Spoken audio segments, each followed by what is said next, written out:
ఇక మరో 3 సంవత్సరాల్లో మాత్రమే మిగిలి ఉన్న పరిస్థితులు కనిపిస్తూ ఉన్నాయి. ఈ 2 సంవత్సరాలలో చంద్రబాబు నాయుడు గారి వల్ల ప్రజలకు కానీ, అక్క చెల్లెమ్మలకు కానీ, మరీ ముఖ్యంగా ప్రజల్లో ఉన్న అక్క చెల్లెమ్మలకు కానీ, ప్రజల్లో భాగంగా ఉన్న రైతన్నలకు కానీ, ప్రజల్లో భాగంగా ఉన్న మరీ ముఖ్యంగా యువతకు కానీ ఏ ఒక్క సెక్షన్ కైనా కూడా కనీసం ఒక్క మంచన్నా జరిగిందా అని చెప్పి నేను అడుగుతా ఉన్నాను ఈరోజు.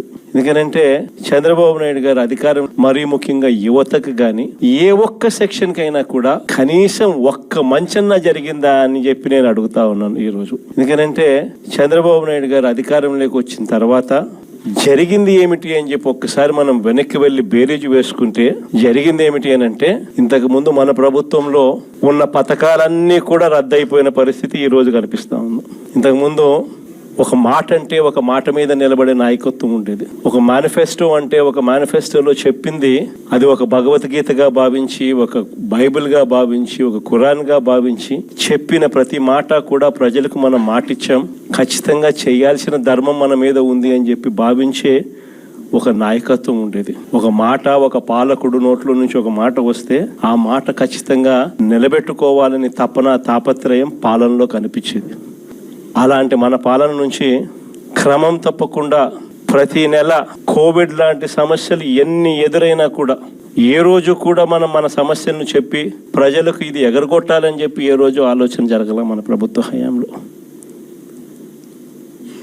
ప్రతి హామీని కూడా ప్రభుత్వంగా మనకున్న సమస్యల కన్నా కూడా ప్రజలకు చేయాల్సిన మంచి ఇంకా చాలా అవసరము.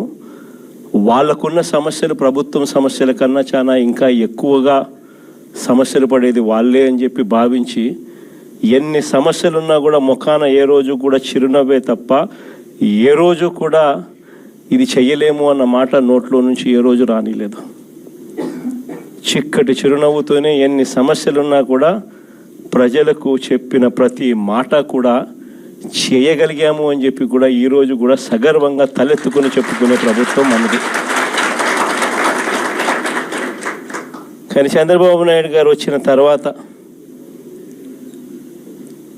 ఈ 2 ఏళ్లలో గమనించింది ఏమిటి అని అంటే, మన పథకాలన్నీ ఓవైపున రద్దు చేసేసినాడు, మరోవైపున ఆయన చెప్పిన సూపర్ 6లని, సూపర్ 7లని ఏదైతే ప్రజలకు మభ్యపెడుతూ మోసం చేస్తూ చెప్పినాడో అవన్నీ కూడా ఈరోజు అబద్ధాలుగా తేలిపోయి ఉన్న పరిస్థితులు ఈరోజు మన కళ్ళ ఎదుటే కనిపిస్తూ ఉన్నాయి.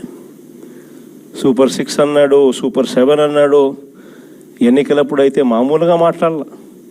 వాళ్ళు చేసిన ప్రచారాలు అయితేనేమి, వాళ్ళు ఇచ్చిన అడ్వర్టైజ్మెంట్లు అయితేనేమి, వాళ్ళు ఇచ్చిన టీవీలో యాడ్లు అయితేనేమి, ఇంటింటికి వెళ్ళి బాండ్ల రూపంలో ఇదిగోమ్మ చంద్రబాబు నాయుడు సంతకం పెట్టినాడు, ఇదిగోమ్మ పవన్ కళ్యాణ్ సంతకం పెట్టినాడు, ఇదిగోమ్మ ఇద్దరు కలిసి సంతకాలు పెట్టించిన బాండ్ డాక్యుమెంటు.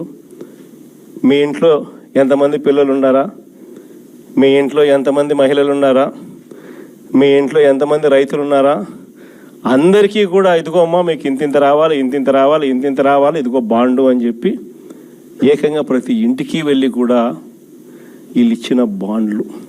సూపర్ 6 అని, సూపర్ 7 అని వీళ్ళు చేసిన మోసాలు ఇట్లా కూడా కాదు.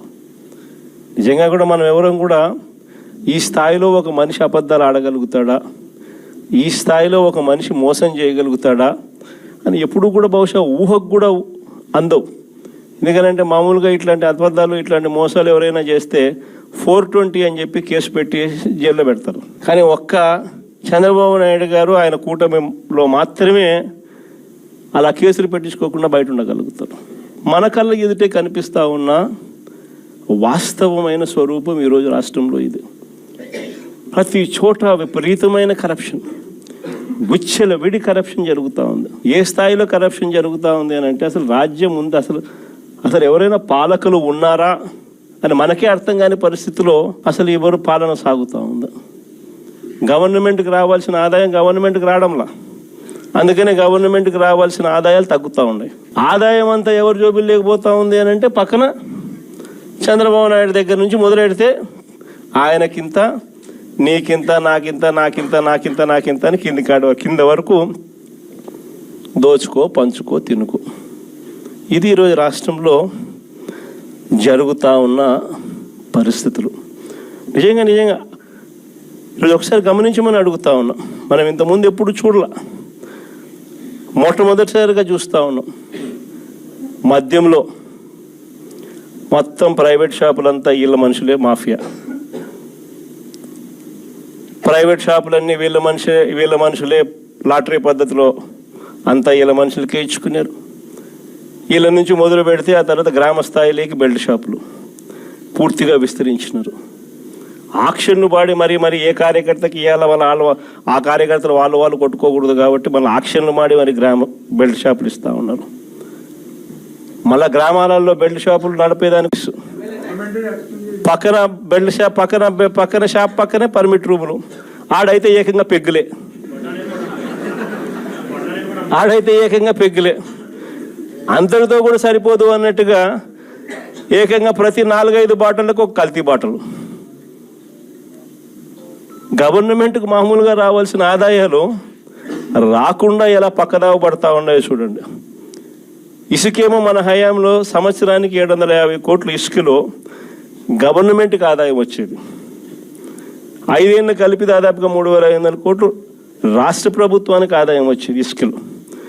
ఈరోజు ఇసుక అనేది ఫ్రీ అంటారు. ఎక్కడైనా ఇసుక ఫ్రీ జరుగుతూ ఉందా? పూర్తిగా దోచేసుకోవడమే. ఎక్కడ చూసిన మిషన్లు, ఎక్కడ చూసిన లారీలు, ఎక్కడ చూసిన టిప్పర్లు దోచేసుకుంటా ఉన్నారు. ఇసుక చూస్తే రేటు చూస్తే మనకన్నా డబుల్ రేటుకి అమ్ముతూ ఉన్నారు. మన ప్రభుత్వ హయాంలో అమ్మిన దానికన్నా డబుల్ రేటుకి అమ్ముతూ ఉన్నారు. రాష్ట్ర ప్రభుత్వానికి రావాల్సిన ఆదాయం 0. సిలికా, క్వాడ్స్, లాటరైట్, మీ ఇష్టం ఏ మినరల్ అయినా వేసుకో, ఏదన్నా వేసుకో, అన్నిట్లోనూ లూటి. రాష్ట్ర ప్రభుత్వానికి సంబంధించిన ఆదాయాలు రాష్ట్ర ప్రభుత్వానికి రావు. మొన్న సంక్రాంతికి అయితే హైలైట్. నిజంగా అసలు ప్రభుత్వమా జంగల్ రాజ్యమా ఇదే అని చెప్పి అనిపించే విధంగా జరిగింది. నిజంగా జంగల్ రాజ్యం అనేది మామూలుగా ఇప్పుడు చూసిండం మనం. నిజంగా నాగరిక ప్రపంచంలో మనం ఉన్నామా అన్నది క్వశ్చన్ మార్క్ అనిపించే విధంగా సంక్రాంతి అనేది చేసినారు వీళ్ళు.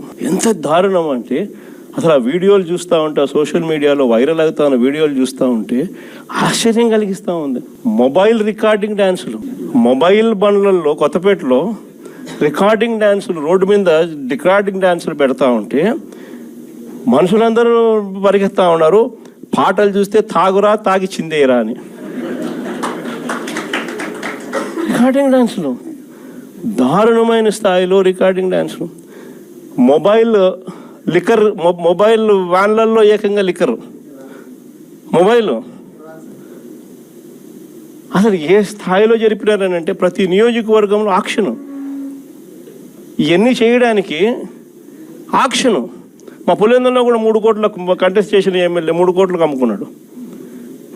వీళ్ళు ఎక్కడెక్కడి నుంచో వచ్చి అక్కడ సెటప్ చేస్తారు. 9 సెంటర్లలో 8 సెంటర్లలో పెట్టుకుంటారండి. టికెట్లు దోచేయడము. ఆశ్చర్యం ఏంటంటే ప్రభుత్వం దగ్గర నుండి చేయిస్తుంది. ఎమ్మెల్యేలకింత, చంద్రబాబుకింత, లోకేష్కింత అందరూ పంచుకోవడం, పోలీసులకింత. అది ఇటువంటి పరిపాలన, ఇటువంటి పరిస్థితి ఎప్పుడు కూడా చూడలే. ఏ స్థాయిలోకి వెళ్ళిపోయిందనంటే ఈ జంగల్ రాజ్యం అనేది నిజంగా అనుకుంటేనే ఆశ్చర్యం కలిగించే విషయం. ఓ డిఎస్పీ అనేవాడు మైక్ పట్టుకుంటాడు, యూనిఫామ్లో ఉన్నాడు, మైక్ పట్టుకున్నాడు, ఊపేయి కుదిపేయి అంటాడు.